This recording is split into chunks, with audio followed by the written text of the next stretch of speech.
আসসালামু আলাইকুম। যে F88 ম্যাক্স ড্রোনটি কীভাবে রিসেট করতে হয় আজকে রিসেটের ভিডিও দেখাবো। অনেকে রিসেট করতে পারেন না, যে ড্রোনটি কীভাবে রিসেট করতে হয়। রিসেট করলে মোটামুটি এটা স্টেবল হয়ে যায়। এই যে দেখেন, আমি একটু দেখাবো যে এটা কীভাবে রিসেট করে।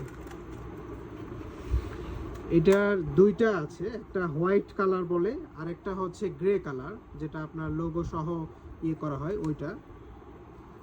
আমি দেখাচ্ছি যে কিভাবে এটা রিসেট করতে হয়।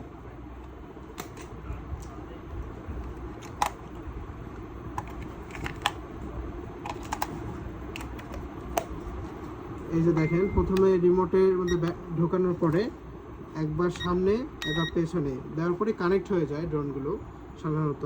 আর দুটো জয়স্টিক, এই যে দেখেন কর্নার রিলেটেড এরকম হয়। রিসেট করবেন হচ্ছে এই যে এভাবে দুটো জয়স্টিক, এই যে একটা সাউন্ড করতেছে, ওখানে লাইটের করতেছে। এখন দেখা যাচ্ছে এখন মোটামুটি ড্রোনটা স্টেবল থাকবে। এই যে ঠিক আছে, এভাবে আপনারা রিসেট করবেন।